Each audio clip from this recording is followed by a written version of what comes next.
Australian Football Video presents the best Aussie rules action on video to collect and relive time and time again. The Player Profile Series. Lockett, Dacos, Shaw, Danaher, Hawkins. Each video traces the career of one of these great players, including their career highlights and exclusive interviews. The back-to-back Premiership packs, superbly presented twin cassettes packed with dual Premiership action. Richmond in 73 and 74, Carlton in 81 and 82, Essendon in 84 and 85, and Hawthorn in 88 and 89. Plus the Hawthorn Night and Day 1991 Premiership pack. In sensational 70s and magic moments, remember the characters, drama and humour of past seasons. And there are the stories behind the legends. The Peter Hudson story, Dublin's Jim, the story of Jimmy Steins, the road to victory, Collingwood's struggle to the Premiership and the year of the Rising Saints, St Kilda's fight to the 1991 finals. The Australian Football Video Range, a must for every Aussie rules fan. Millane with a chance, still Millane with power and precision. And has he put it through? Yes. Crashing his way through. Vintage Darren Millane. Millane for goal. A sensational kick. He's not wasting any time getting the ball moving. Great bump by Darren Millane. Millane. Still Millane. Left foot. And it's another one.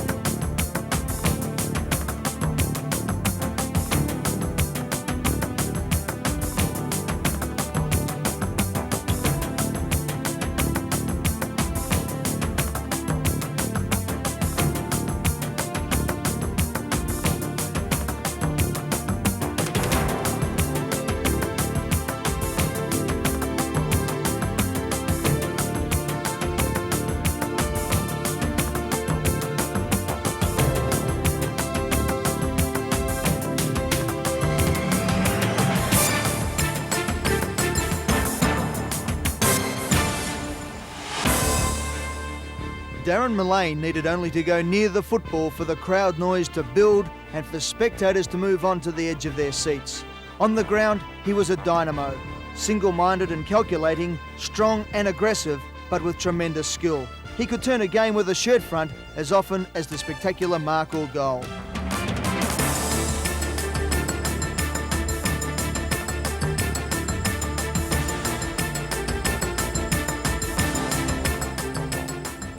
People looked at him as being the future captain of Collingwood.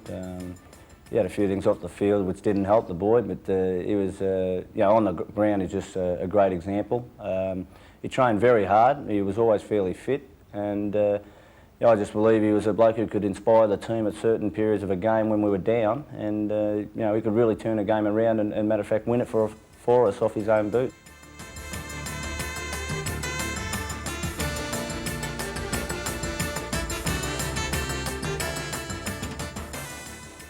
Once you got out on the track, his whole commitment again to football was 100 miles an hour. And you'd find that during the warm-ups, which we do 2 laps warm-up, then we have a stretch. And during the stretch, we'd all be, especially Monday nights, we'd be talking about the things that happened on the weekend, and that'd be quite humorous. And Pants was always cracking a few jokes. And it was actually good, especially during tense times when we're leading up to big games. The Thursday night, you need that. You needed someone just to break the ice and everyone starts laughing. And it's amazing how it releases tension. But then once you're on the track, and if anyone stuffed up or you didn't do things properly, he was the first one to really rip into you, and a great talker on the field. I mean, booming voice, similar to Gavin Krasiska's, and certainly that's one of the things we've noticed this year that's been a lot different.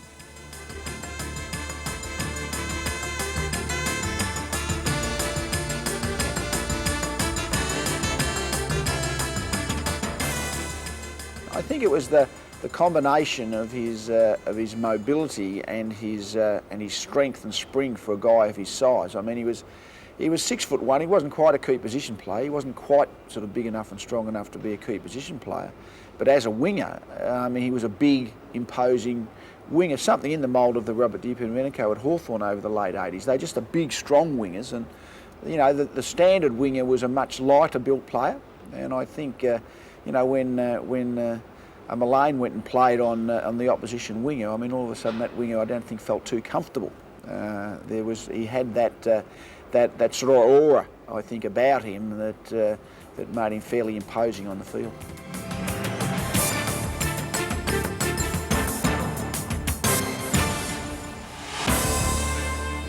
Millane was always going to become a star player at the highest level. As a junior, he and Melbourne player Darren Bennett would take turns winning their club's Best and Fairest award at Noble Park.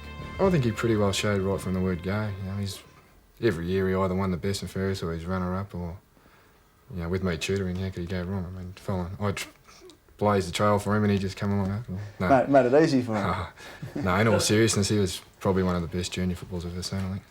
He played in the same team as Darren Bennett, and they both sort of took it in turns of winning the Best and Fairest.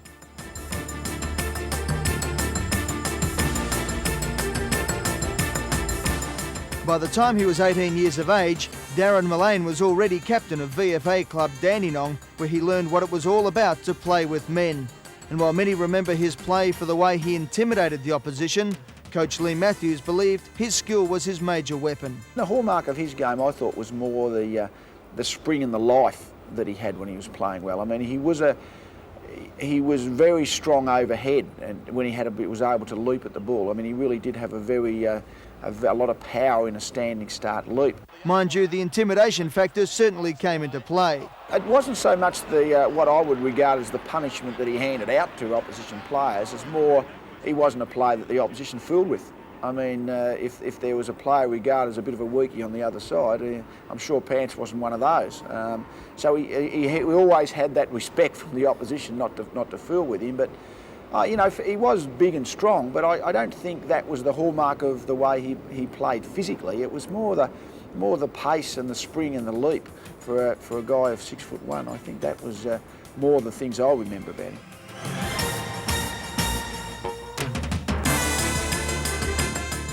I think he had an aura about him where he sort of dominated an opposition player. I've seen a lot of blokes not play very close to him, but he just, you know, had that thing. He was very confident in his own ability. Matter of fact, he was very rude in the way that he went about playing against opposition players. It was just that he felt that he didn't have to lower himself in any way to play against them, and he just wanted to dominate them, which he had that arrogance about him, which a lot of great players have had, and he just showed with his great ability to get the ball a lot and what he did with it and the way that he attacked the ball that you know, he can take on any good player and beat him on his day.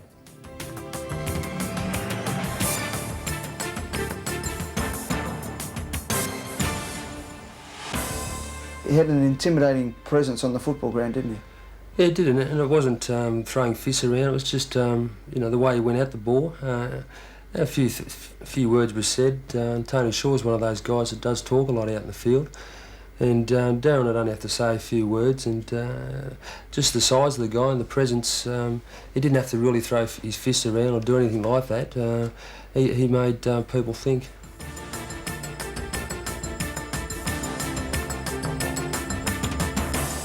What will be the thing that will be missed on the ground? Just his awesome strength and attack and his intimidation of the opposition. No one did it better than him. I mean, if he went up to his guy and he just said, "I'm going to, you know, this is today. You're in all sorts of trouble," you knew that shit.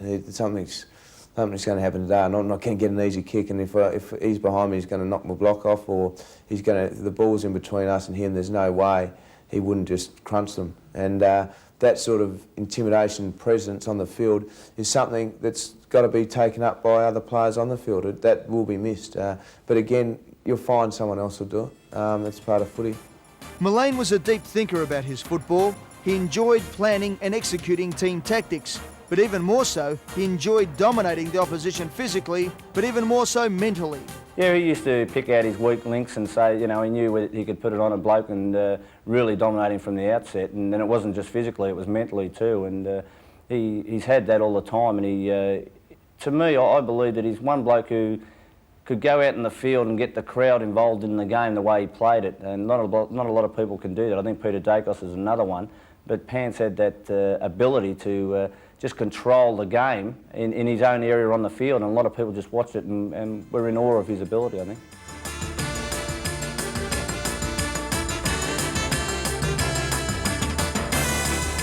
I always remember There's a game in the West Coast, I think, in '90 where we played, and the ball's gone over the boundary and he's turned up, and there was a West Coast guy coming towards him, and he ran straight at him and just knocked him off his feet and stood over him, just sort of growled at him, and turned around and started laughing. And you know, it was just like, bang, I'm at the ball and nothing gets in my road, and I'll go through whatever. Exactly the same. He took that through life. To be able to play the Millane way, Darren needed to know he could carry through any threats, to know that he could outlast his opponent, and to be dominant mentally and physically. While that was in his makeup naturally, Millane made a point to improve on what he believed was his trump card. We've often spoke about that if you get into a grey area, such as the pain factor that he trained in all the time, he'd be used to it in a game situation. And he said, as he said to me, he said, well, if I'm doing it in training all the time, he said, when I do feel it in the game, he said, I won't slacken off because I've been there before. The others might not want to come into the area that I'm in, but I'm here, and I'm prepared to put up with it because I know what to expect, and it's not the end of the world.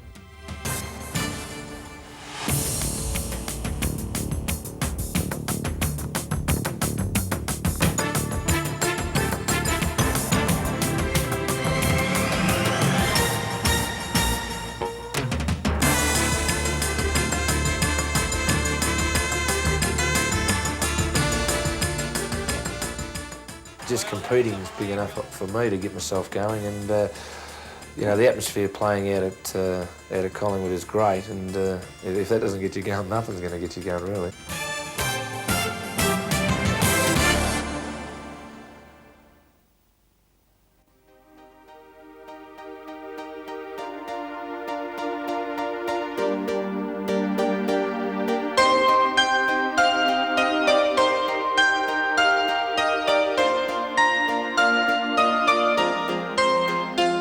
Quite simply, Darren Millane loved life. If he could train, play football, go out and work and have a laugh all at the same time, that's what he'd do. While there was no denying his commitment on the field, he had no trouble getting into mischief. His favourite ploy was to store up information on opponents and then stir them up during the game. His best executed plan was against hapless Eagles full forward Peter Sumich, who early in 1991 mentioned his girlfriend's name in a television interview. Millane quickly wrote the name down for future reference. The best thing was he'd have planned before the game what he was going to say. And he'd come up and he'd be cackling away to you and he'd say, I'm going to do this today to Ned. He said, could be some things that are happening on the wing there, just come over and sort of give us a hand or whatever. And I said, yeah, all right. But the classic was last year against the West Coast Eagles. He'd gone up to Suma and he said some very ugly things about his girlfriend, I think. I don't think Suma liked it. There was one thing Darren Millane did not lack, and that was confidence. Right from his first day at the Collingwood Football Club, he made people stand back and take note, even if it wasn't just for his play. The first night I ever saw him, he walked into the rooms and he had these multicoloured pants on, which you know, just caught everybody's eye, and we thought, well, who's this young bloke? He had a fantastic physique for an athlete and a footballer, and you know, he just, like I said, caught everybody's eye because of the size of the man. He didn't lack any confidence at all, and to wear these pants you'd have to be a man who had a lot of confidence. But no, he's had some funny times. He got the team going. When things were down, he'd always do something, you know, funny or stupid that'd get him up again. And I think humour is very important to get team morale going, and that was probably his area where he excelled, especially in the spa on a Sunday morning after a game, where he'd tell us about his Saturday night exploits. They were just brilliant.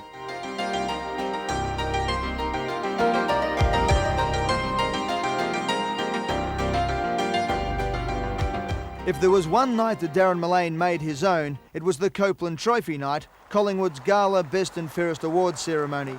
And Millane was at his absolute best days after the 1990 Premiership win.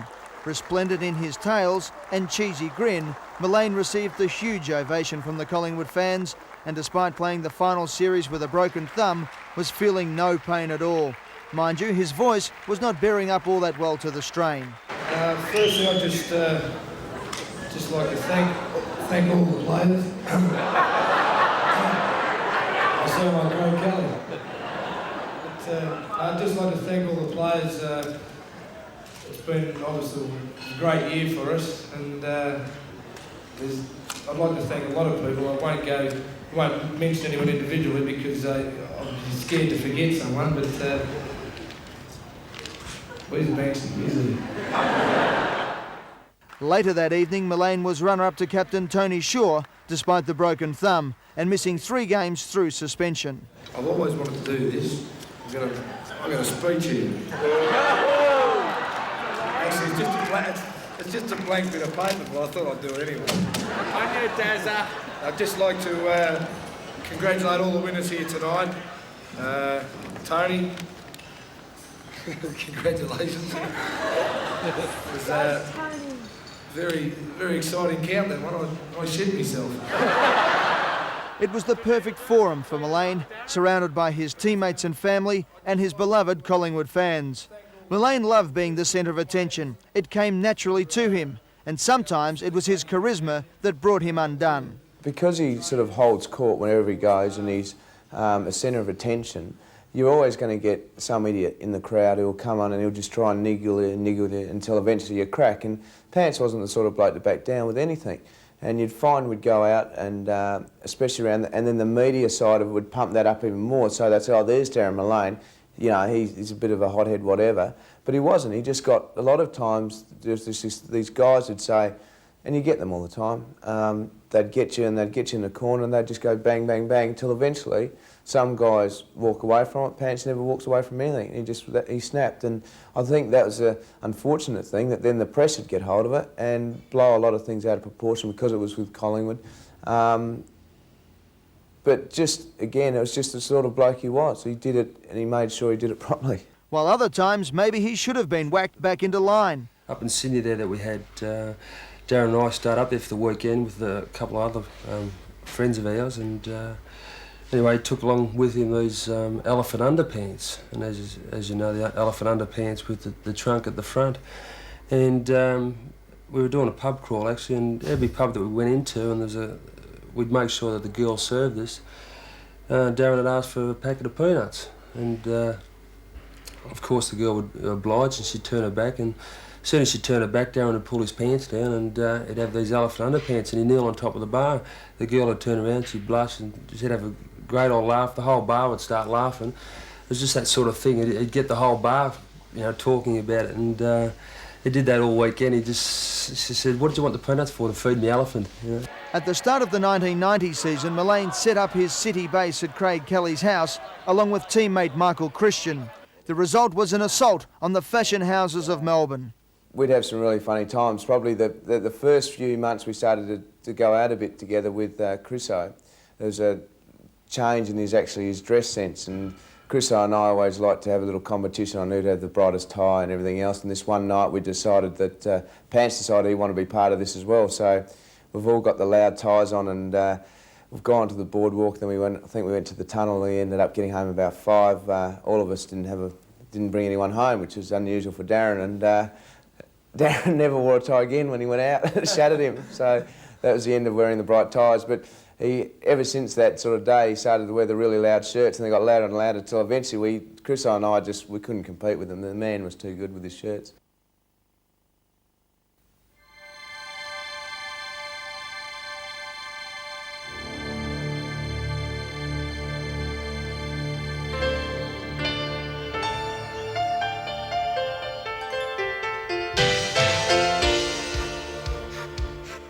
While Darren Millane was engaging company, there was no denying he had a short fuse when he believed someone was trying to put one over him. This led him to court on assault charges and a sentence of 250 hours of community work. And a new nickname at the club, the Mower. they play a few tricks down there, and they all want me to mow their lawns, the boys. Barrister and great friend Terry Forrest maintains that side of Darren was thankfully in the past, even if it did mean a cut in his profits. The last couple of years of Darren's life, although he hadn't been in trouble in that time, a lot of the trouble he'd gone into earlier in his life all got to court in the space of about 6 or 9 months. He pretty much pulled his head in, though, for a long time there between 1989 and 1991. I had. He, I think, he was growing up. That's the bottom line. He was a wild young man, Darren, but he was becoming more and more aware of his responsibility both to the club and to his family. What about the times that he was up for assault, various incidents that happened in pubs and various places? Were they always, was he provoked a lot, or was it just to his wild nature, do you think? Oh, No, almost invariably he was the subject of quite a deal of provocation. There'd be usually some fair-sized bloke who'd want to take him on. You're weak, Millane, you dogged it last week, you didn't try a yard, you're letting your club down, you're letting your side down, go on, drink another beer. You're weak, and Darren would have another beer, and he didn't reckon he was weak, and after enough of that, just about in every case, it took a long time before he'd lose his cool, and often he wasn't the one who threw the first blow.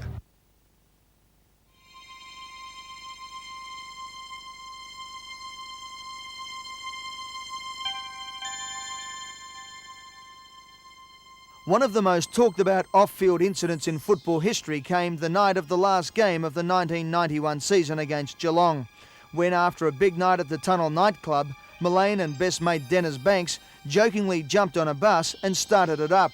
The next day, the headline screamed, "Magpies hijacked bus." And after keeping his nose clean for so long, Millane was back in the papers for all the wrong reasons, even if it did seem like a good idea at the time.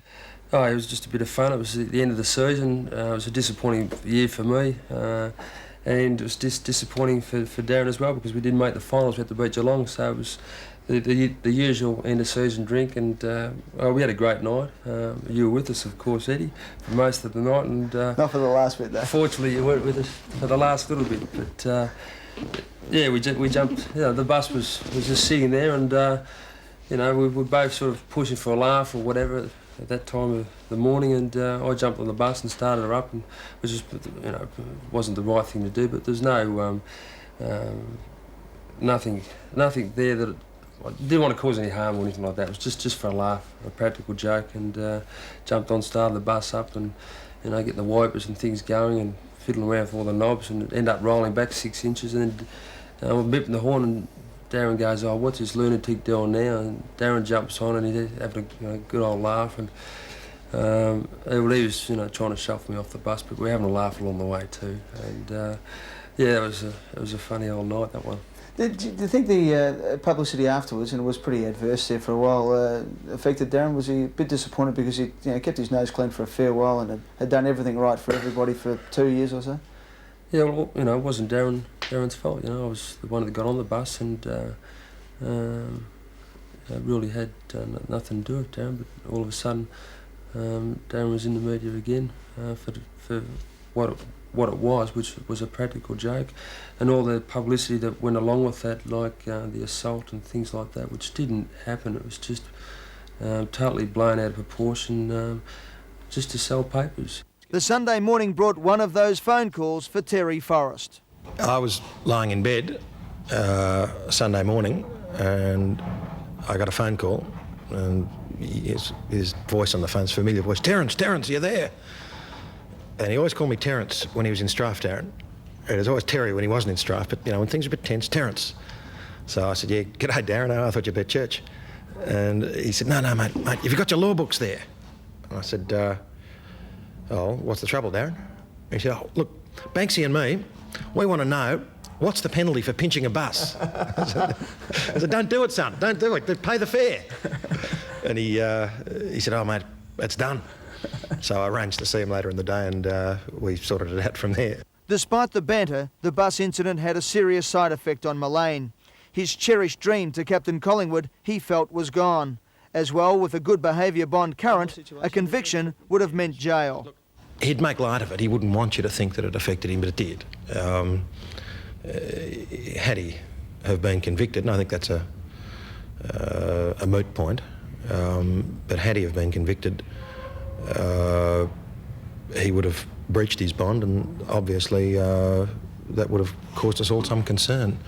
I think he was terribly conscious in 1991 that he'd slipped back and done the wrong thing after 2 or 3 years of pulling his head in and doing the right thing, and he felt terribly concerned about that, particularly from his mum and dad's point of view and the club's point of view.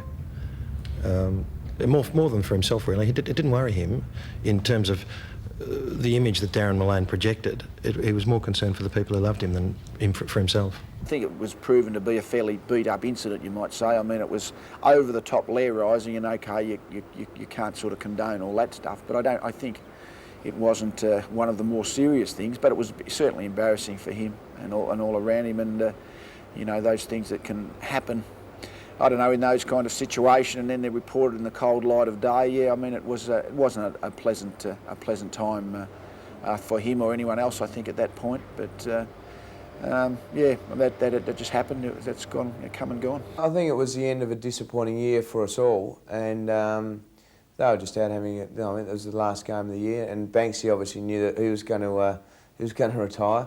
There's a couple of other blokes with him.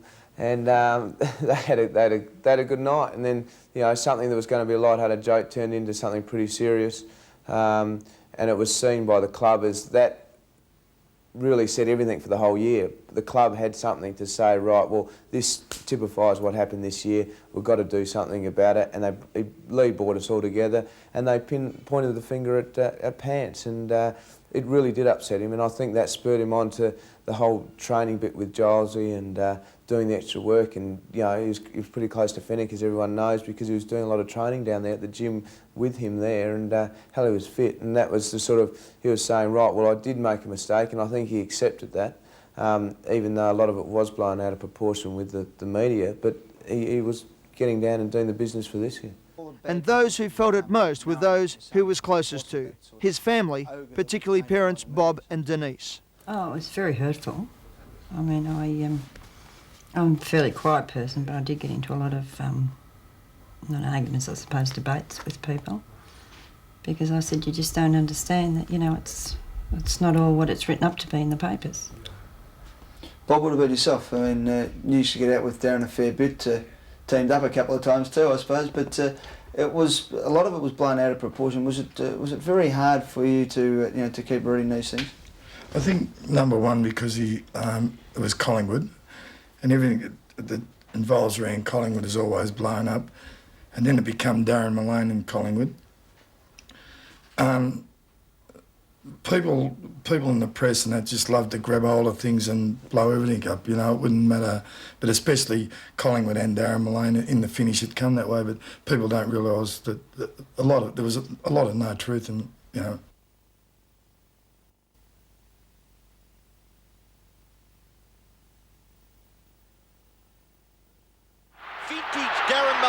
There is no denying that Darren Millane had a complex character. While he was brash and cocky, he would keep his numerous charity activities to himself. While he was a caring and generous friend, he could snap and enforce his will severely against anyone who encroached on his space. This somewhat paradoxical character was summed up perfectly by barrister Terry Forrest. He had a heart as big as himself, Darren Millane.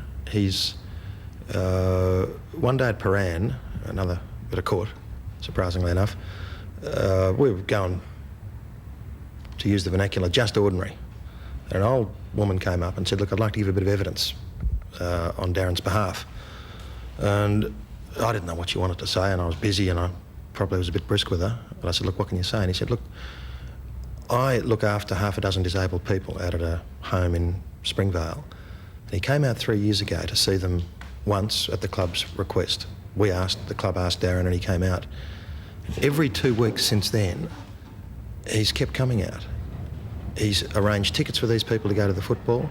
He's turned up in a van and driven them to the football, put them in seats and taken them home after the match. Now, he just didn't have to do that.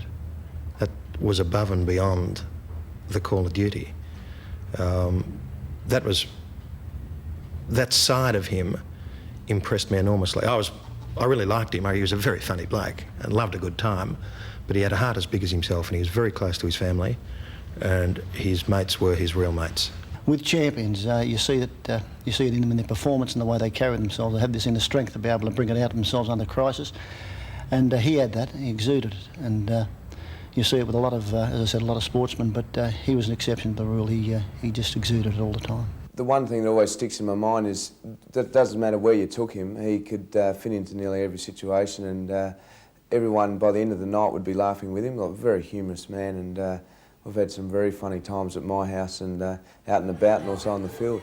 You'd get him out and it's draw people to him. We were in London for the trip after the grand final, and by the end of the day, in the Hard Rock Cafe in London, by the end of the day there was about 30,000 beers on this table, but there was about 30 people hanging around Darren, and he held court, and everyone was just laughing and carrying on. And this is in London, like no one knew him. He just drew people, and he did it anywhere. It was fantastic. It was great to be with him, and it's just a really fun guy.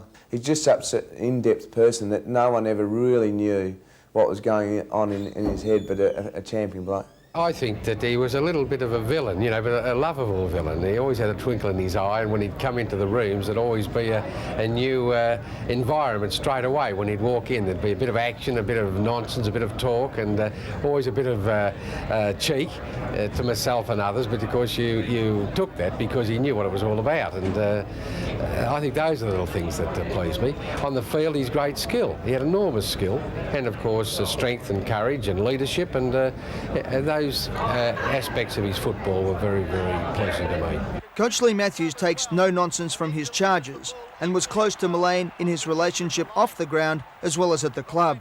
And while coaches usually like to keep their distance from their players, he found a close working relationship was essential with Millane.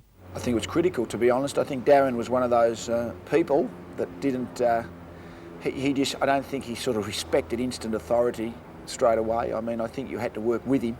There was no use telling him what to do. I mean, you had to be working with him rather than against him. And, well, that's the majority of people are like that. I think Darren was very much like that. And we just happened, he lived at Noble Park and I lived at Dingley, which is almost adjoining suburb. So, and Shane Morwood, the other, lived at Mordialloc, and the three of us, if we were travelling to the airport, well, we always would go in the same car. We used to call it the Dingley taxi. And so, yeah, I mean, a couple of times we were, over the last few years, been up the holidays on the Gold Coast over Christmas, and Darren's been up there. So I probably had saw more of him off the field in a lot of ways than the majority of players, but a lot of it was to do because we lived nearby. While the rugged Collingwood captain saw firsthand the tough and uncompromising side of Millane's playing character, he also saw the soft side. Yeah, he was the first to go in the hospital and see kids, and I know for a fact I've been in about 6 or 7 times to see different people, and Darren had been there beforehand, not sent by the club like I was, but sent just knew people around who knew these people and went off his own bat. So, that sort of thing. He was totally loyal to teammates. He hated anybody saying anything bad about teammates off the field. So, I just love the man for that, because I think loyalty is the thing that's gone missing out of AFL footy. And to have it in the club, you have to have a very strong loyalty, and that was one area he really excelled. Collingwood football director Graham Allen was another who saw more of the other side of Millane than most and appreciated Millane's black and white ways. Very loyal to his friends, and I'm proud to say I was one of his friends, and we were very close. But yeah, if he didn't like you, you knew it. He used to come to your place a little bit and even solved a pretty large domestic problem you had. Yeah, we had a problem at home. I watch a lot of football and football tapes, around recruiting, or I just love watching football. And my little boy Marcus, who's 5, likes watching cartoons. We only had the one recorder there, so all of a sudden Pants turns up one day, here's a recorder for Marcus. So Marcus is upstairs watching the cartoons on the recorder up there, and I'm downstairs watching the footy, so it was a problem solved. He was a family solver as well. But the greatest tribute to Millane, the man, comes from his gym trainer Ray Giles, a man not known for making extravagant or gratuitous statements. If I could describe him, if my boy turns out half the man that he was, I'd be more than satisfied. Naturally, his family saw much more than anyone else. I mean, even since his death, we've had a lot of letters and, from people that he visited their children in hospital. A lot of the side that people didn't know about him. I remember one night he didn't get home for tea till 11:30. He'd been to training and then he went to 3 hospitals. And he got home 11:30 for tea. The little guy that he was sort of asked by Collingwood to go and visit, and he had leukemia, this little fella, and he went and seen him, and unbeknownst to everyone, he kept going for, after training a couple of nights each week for the next 6 months until the little fella passed away, but no one ever sort of brings that up. They're the things that he done. It was just, but I just think, and he never told his mother or myself or anyone, he just went and done it. Brother Sean emulated his brother's feat of having the grand final ball at the end of the VFA Grand Final when Dandenong defeated Werribee in 1991. His first thoughts of the brother he'd always idolised. As soon as the final siren, when I had the ball in my hand, it just sort of went through my little pants, had the ball too. So I've just taken off the ground and given it to Mum. The first thing that came from my mind was just the laundry chute and the good times that John and Darren and I had, and just thought, oh, it's all going to happen all over again. And it's just sort of the biggest thrill of all time. We never really had any major bust-ups as kids or anything, but he was that uncompromised. He was almost stubborn, you know. If he felt he's in the right, he just wouldn't back down. He was done it right from word one, right from the day one, right from the word go. So pretty much the same all the way through. Great bloke, you know, the whole family. You know, Bobby's a man's man, and down with Johnny and Sean, both great guys, and all Darren's friends, you know. Dutchy, Mick, they're all, yeah, man's man, and it's great to sort of be in their company and go and, you know, go and have a beer after the game and socialise with that type of men, those type of guys.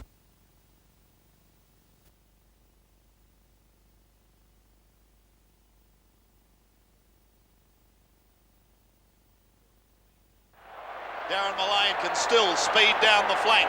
Without doubt, the greatest moment in the life of Darren Millane was the culmination of 32 years of disappointment for all Collingwood supporters.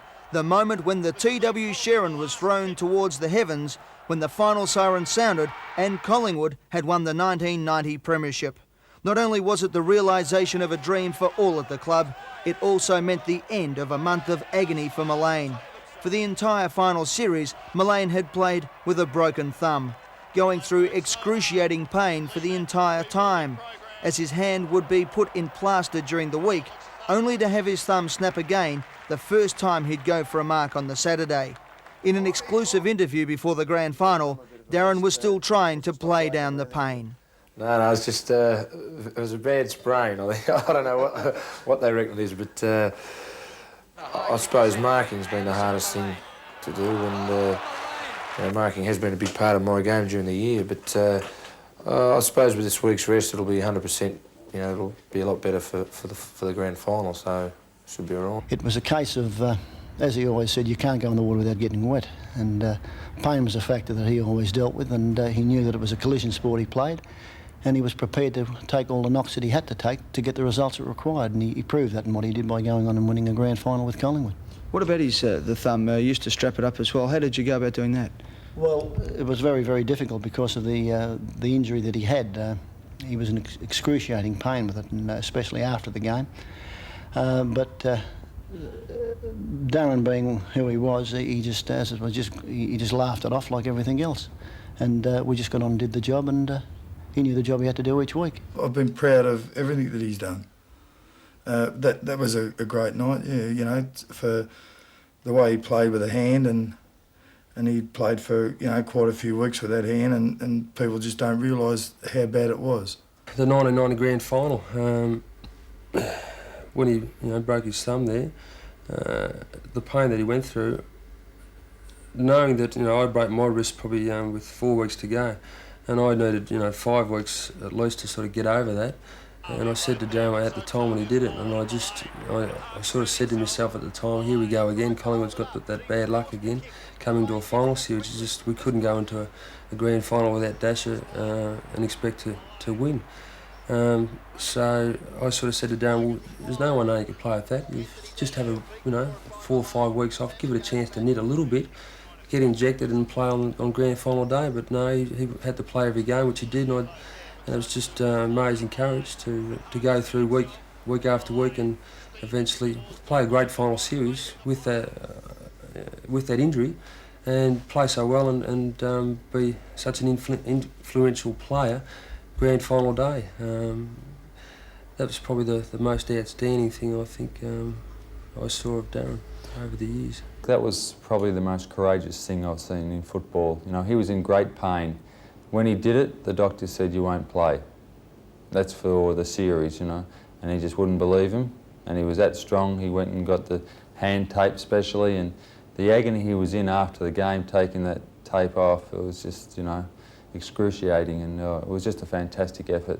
Captain Tony Shaw, lauded for his play in the final series and his courage in the grand final match, had this to say about the Millane feat. I don't think I'd come into the same category as Pants in that final series. To see the pain that he went through prior to games, during the week, was just incredible. I've seen a lot of blokes do a lot of things, you know, and have a lot of injuries and get over them and go through games with them. But to me, that was probably the most outstanding individual effort I've ever seen of an athlete in the time that I've played football. You know, it wasn't just broken; it was shattered. So it meant maybe 4 to 5 injections before the game, at half-time.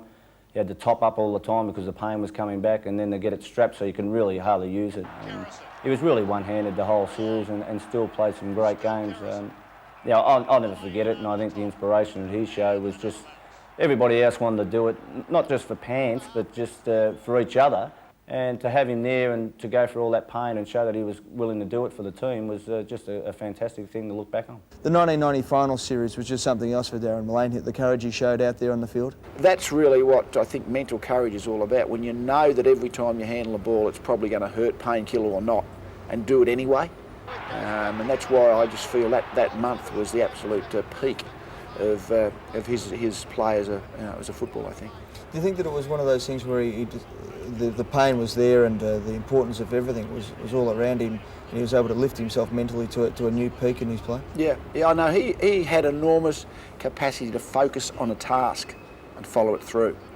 And not whether it was necessarily a 12-month task, but when it was that month, and he knew, well, we're playing finals. I just got to either survive the way I am, and the stress and the pain that he was in after games was just horrific, really, because I mean, you're out on the field with a bit of a painkiller and it's sore, but when you cool down in the rooms, I mean, he just couldn't bear anyone to even go anywhere near touching it after a game. He just and to know that you were going to go through that every night for what was 5 consecutive weeks, that was enormous courage. After the grand final win over Essendon, the scenes of jubilation at the MCG were unparalleled. Collingwood had finally broken through to win the first AFL flag. The fans went wild, the players deliriously happy, while Millane soaked in the atmosphere. His thumb still giving him great pain, but the man they call Pants, with the grand final ball safely hidden away, was enjoying the realisation of a lifetime dream, something most people never achieve. That night at the Southern Cross, Millane, the party animal, was back again. Once again, the crowd saved a special cheer for their Darren. And even President Alan McAllister, a hard man to interrupt at the best of times, had to break stride for Millane.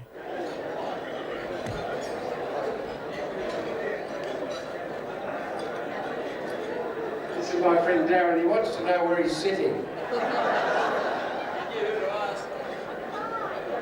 Please stand up where you found. As I was saying, it's a dream that's finally come true after so long. Later that night, a sight that Millane described as the highlight of the Premiership win, when over 30,000 people gave the Collingwood team a rock star-like reception back at Victoria Park.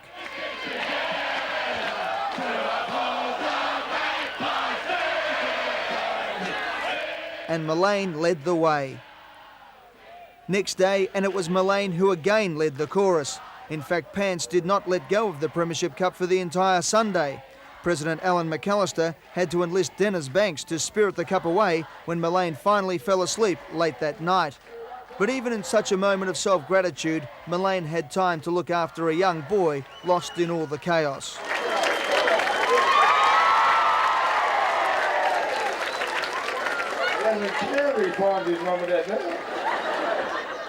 The party continued long and hard, and come Monday, Pants was holding court again as the Collingwood players took over the Tunnel nightclub on the Monday afternoon.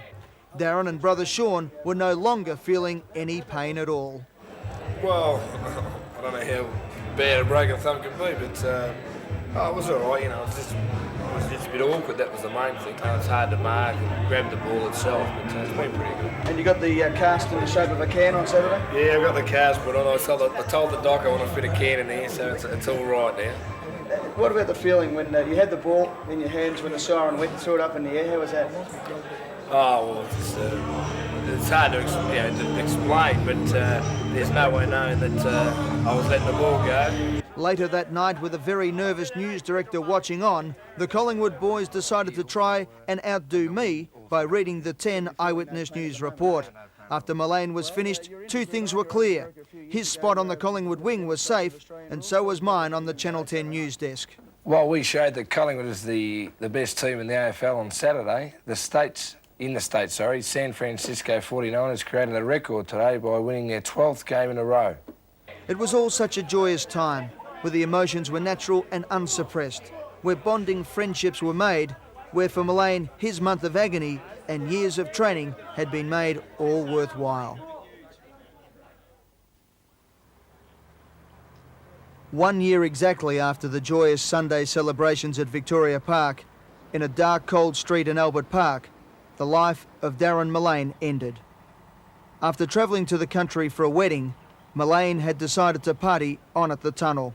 He phoned his great mate Dennis Banks, but Banks was not home. Normally Darren would not go near a car after he'd been drinking.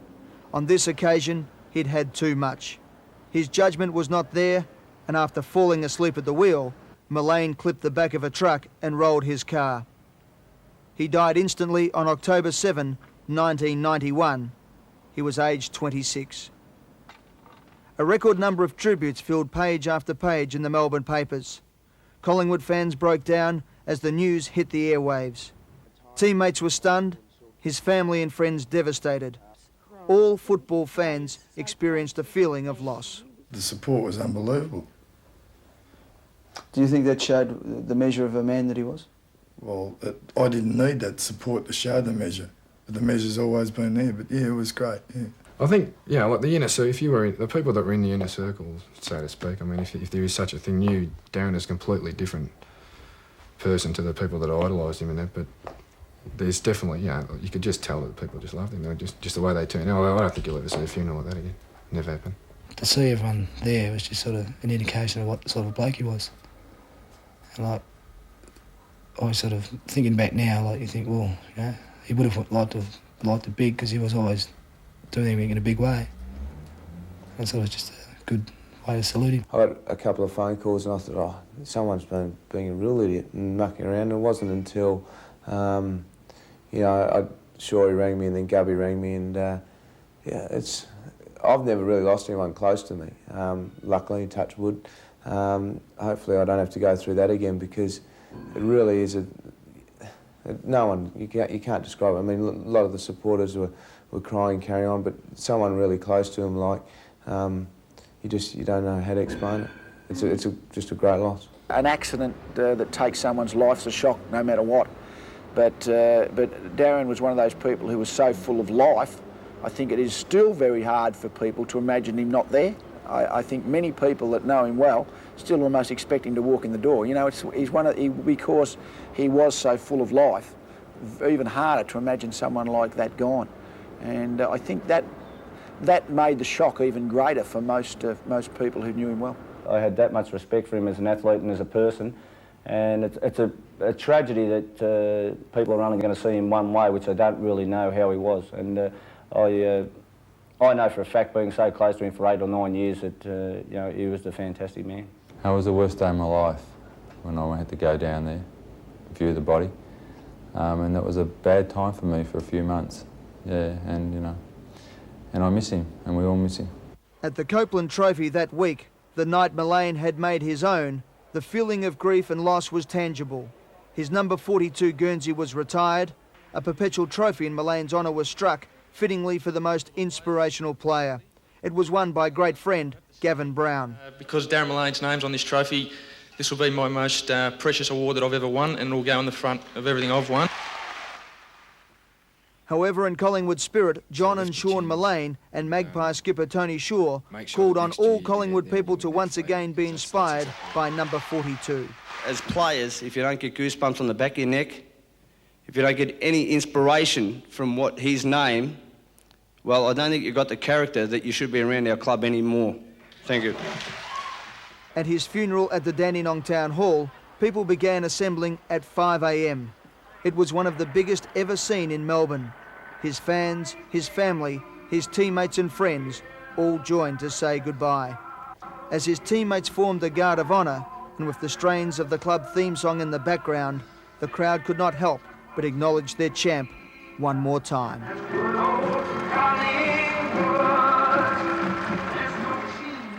Yeah, it was just unbelievable. I'd never seen anything like it. And Darren, I think, was just starting to realise how good a sportsman he was. And yeah, he came across on TV and radio and sportsman's nights the same as you and I know Darren. He's just a terrific, fantastic, loving, great man's man. And people could see that, and that was the tribute to the family, that so many people were there that day at the funeral. What do you remember him as, Dennis?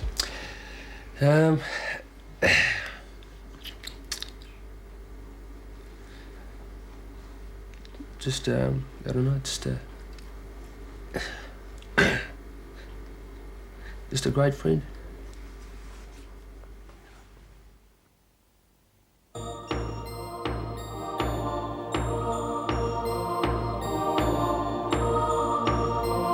Darren Millane was described as a raging bull, a James Dean-style figure, a lovable rogue, a great friend, a larrikin, a hood, a great family man. He was all, he was certainly special. For those who knew him personally, his vitality and zest for life and his engaging magnetic personality will endure. For those that knew him only from the terraces, the image of a superb athlete will remain indelibly marked in the memory. Darren's younger brother Sean wrote this tribute to his brother. Millane's close friend Marty Rose composed and performed the music. Backed up by Sean and John Millane, Craig Kelly, Gavin Brown, Dennis Banks, Gavin Krasiska, Peter Dacos and Michael Gaffer, this is their final tribute to their mate, the man known as Pants.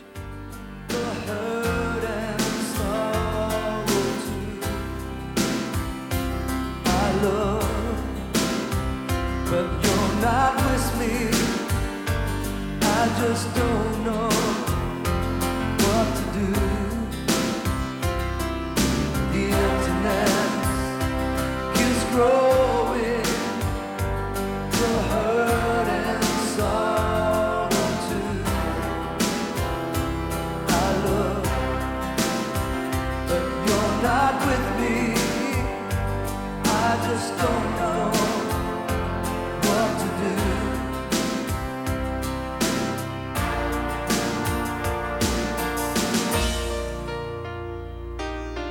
As I sit, think about the past, the tears roll down my face. I can't help but know I miss you. The world's an empty place.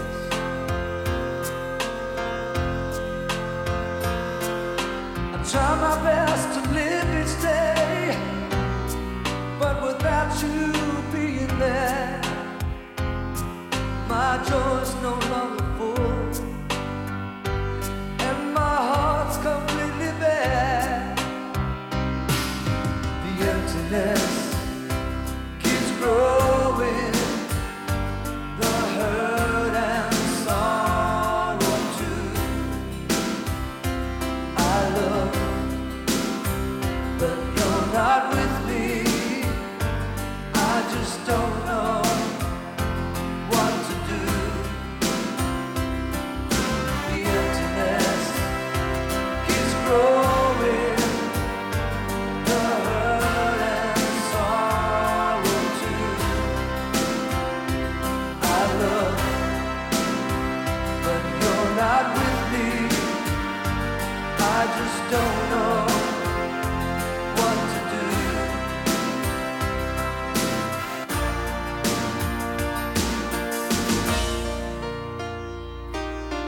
As I try to overcome the pain with good memories of you, I took, but you don't ever answer me. I just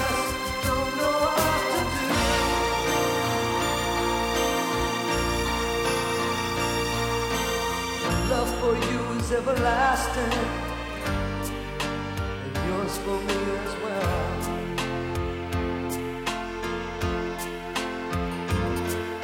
But I need you by my side. Is there so much for me to tell?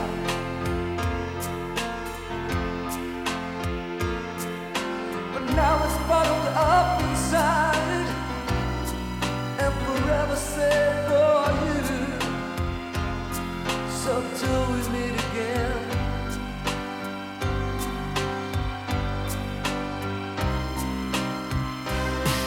the emptiness keeps growing, the hurt and sorrow too. I know, but you're not with me. I just don't know what to do. The emptiness keeps growing, the hurt and sorrow too. I know, but you're not with me. I just don't know what to do. The emptiness keeps growing, the hurt and sorrow too. I know, but you're not with me. I just don't know what to do.